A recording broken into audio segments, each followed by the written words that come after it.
Olá! Estamos dando início a mais uma aula do nosso curso sobre a Carta aos Hebreus. E logo chegaremos à metade. Lembrando que serão 40 aulas. Esta é a de número 17.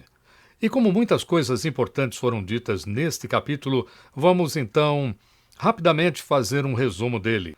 Hebreus nos diz que Melquisedeque, como sacerdote, serve muito bem como uma ilustração do Filho de Deus, já que ele não tem princípio nem fim, nem pais ou descendentes registrados.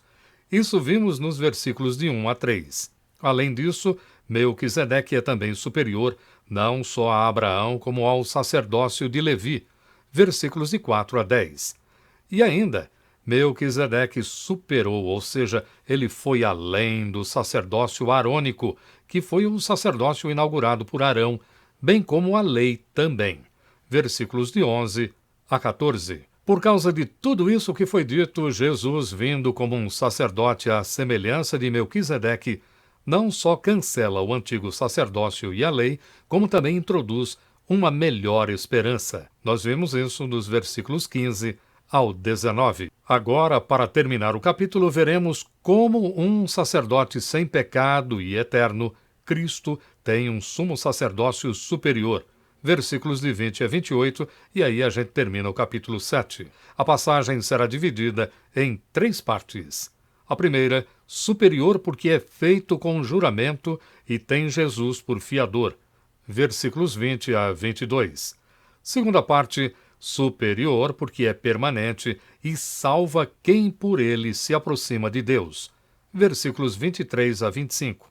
E finalmente, a número 3, Jesus tem um sacerdócio superior porque, diferente de outros, Cristo é sem pecado e perfeito. Versículos 26 a 28. Vamos à leitura do texto desta aula. Hebreus capítulo 7, versículos 20 a 28.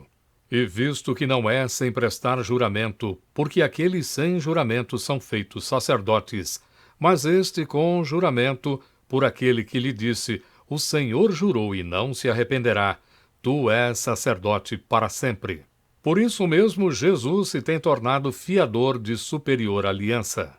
Ora, aqueles são feitos sacerdotes em maior número porque são impedidos pela morte de continuar. Este, no entanto, porque continua para sempre, tem o seu sacerdócio imutável. Por isso também pode salvar totalmente os que por ele se chegam a Deus, vivendo sempre para interceder por eles.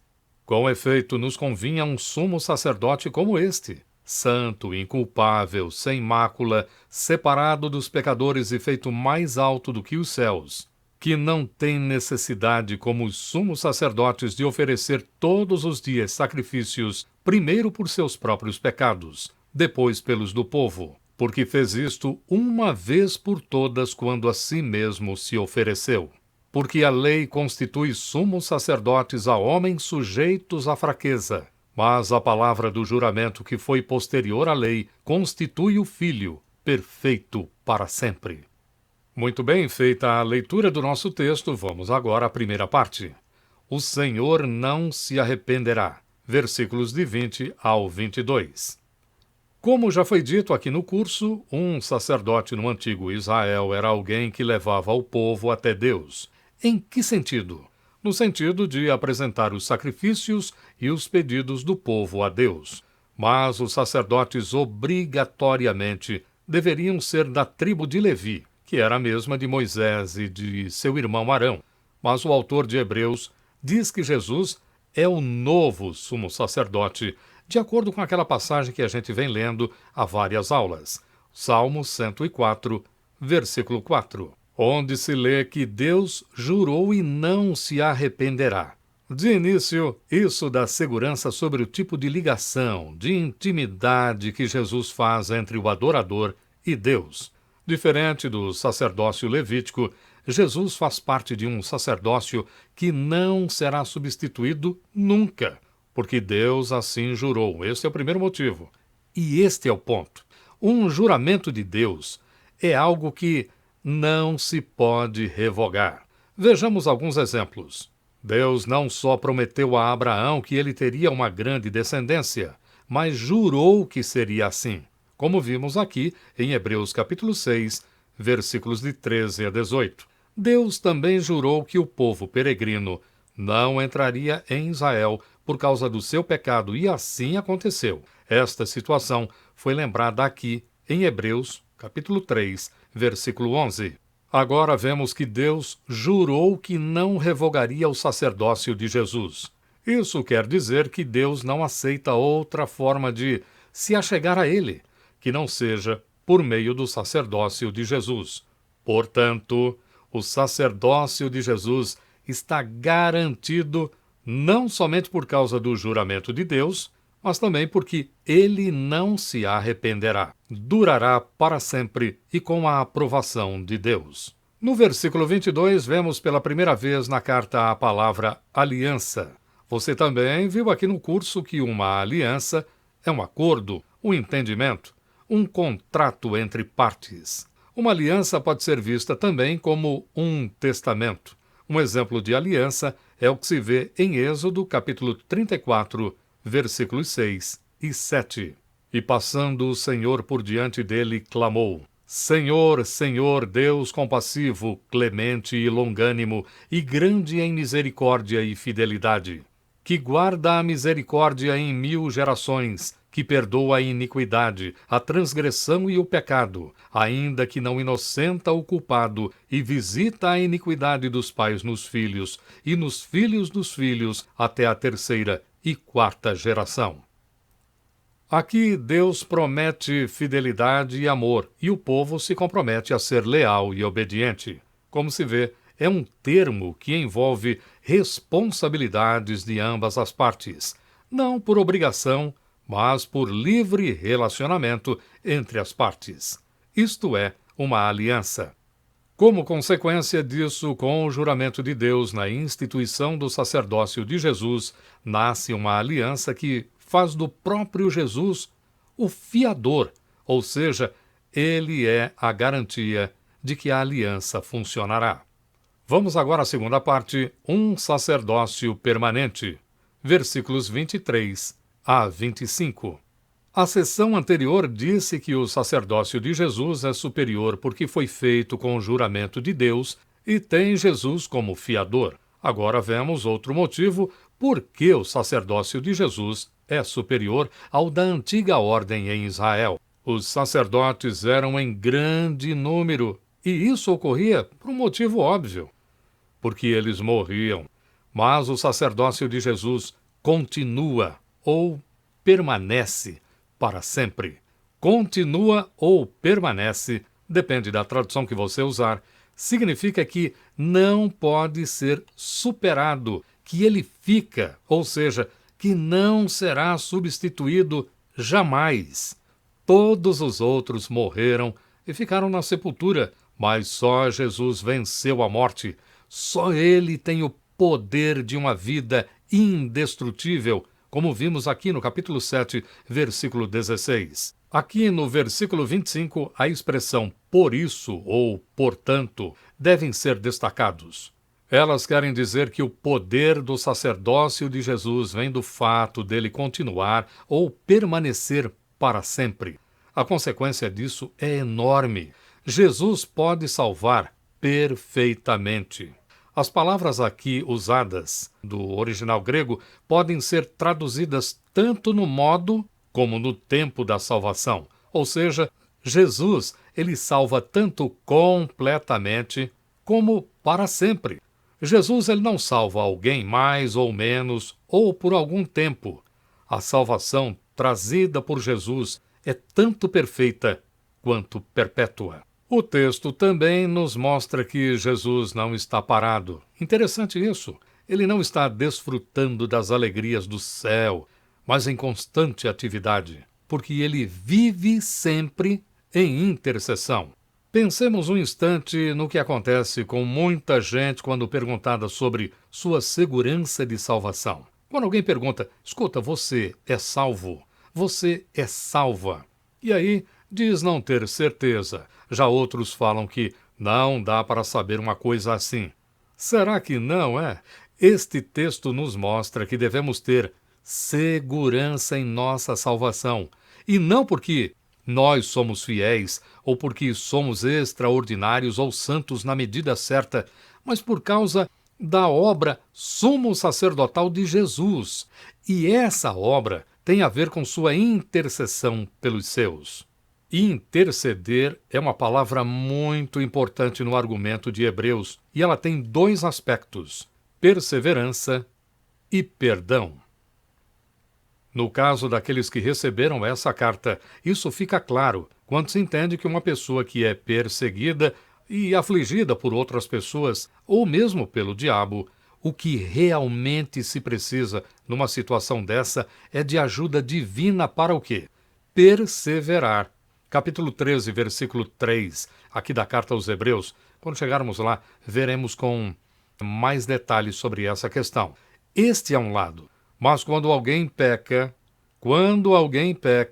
não há outra coisa de que mais se necessite do que perdão, socorro nas provações e perdão de pecados.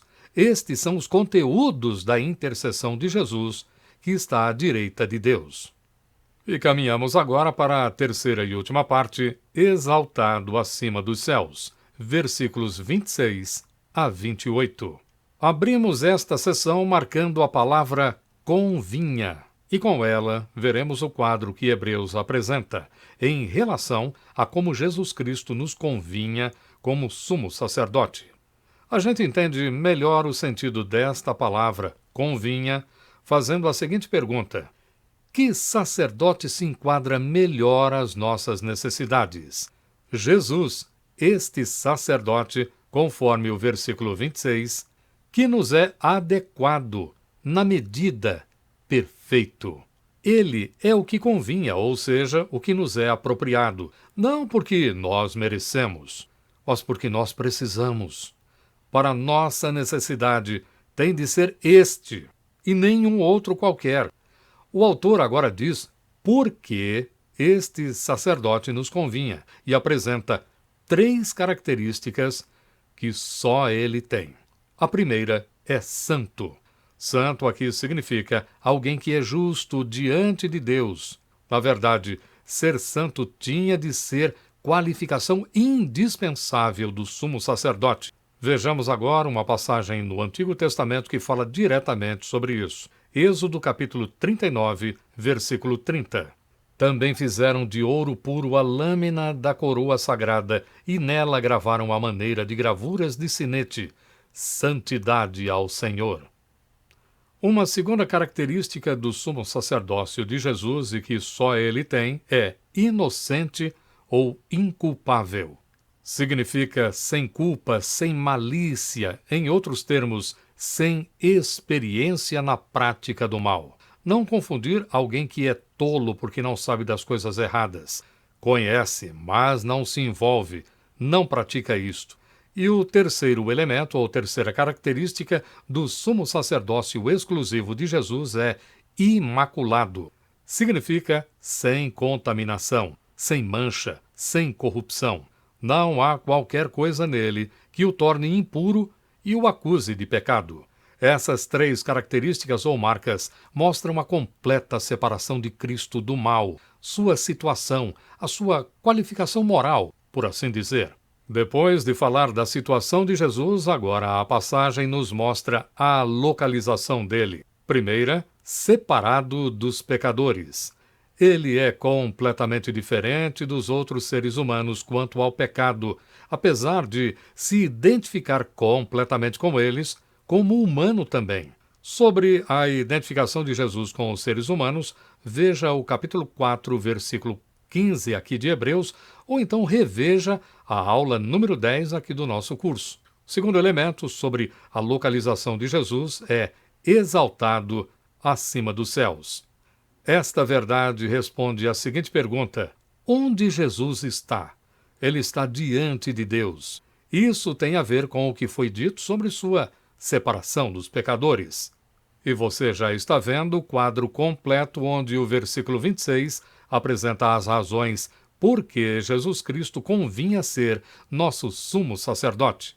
O versículo 27 mostra outra qualidade do sacerdócio de Jesus que é superior ao sacerdócio levítico. Como o sacerdócio da antiga aliança mantinha contínuo sacrifício por eles e pelo povo, isso tornava o sacerdócio levítico imperfeito. O sacerdote, antes de se aproximar de Deus, levando os sacrifícios e ofertas do povo, deveria sacrificar por seus pecados também, devido à ameaçadora santidade de Deus. E aqui cabe uma observação. Não é a santidade de Deus que seria afetada caso alguém se aproximasse dele em pecado. Na verdade, o contrário. Alguém que se aproximasse de Deus em pecado, estivesse na sua presença, seria totalmente destruído por causa da santidade de Deus. Neste ponto, cabe a pergunta de João Calvino, reformador protestante do século XVI. Como o sacerdote poderia desviar a ira de Deus do povo quando Deus estava irado com o próprio sacerdote? Com Jesus isso não ocorre jamais, porque ele não teve mácula, é puro, santo e está ao lado de Deus. Devemos ainda entender que o sacerdócio levítico não era inadequado só porque tinha muitos sacerdotes, mas também porque precisava de muitos sacrifícios, segunda parte do versículo 27. Mas Jesus, nosso sumo sacerdote, ofereceu sacrifício uma só vez. O sacrifício de Jesus foi eficiente, acima de todos, por isso é que ele não se repete. E isso aconteceu porque ele foi a oferta quando ofereceu a si mesmo. Além disso, o alto sacrifício de Cristo foi absoluto, foi máximo, num modo que os sacrifícios do culto anterior não poderiam ser, porque ele foi realizado por Cristo, que é, ao mesmo tempo, humano e divino. Por fim, o versículo 28. O autor faz um contraste aqui entre lei e palavra de juramento. Enquanto há muitos sumos sacerdotes na lei, só há um filho na palavra do juramento. Aqui, ao chamar Jesus de filho em vez de sacerdote, o autor quer deixar claro o fato de Jesus ser único e lembrar aos ouvintes a majestade do filho, como falado na abertura da carta, lá no capítulo 1, versículos de 1 a 14, e também da posição do filho na casa de Deus, capítulo 3, versículos de 1 a 6. A passagem desta aula nos convida a reflexões. E a primeira é que Deus não quer ligações provisórias. Ele quer ter uma aliança sem fim conosco.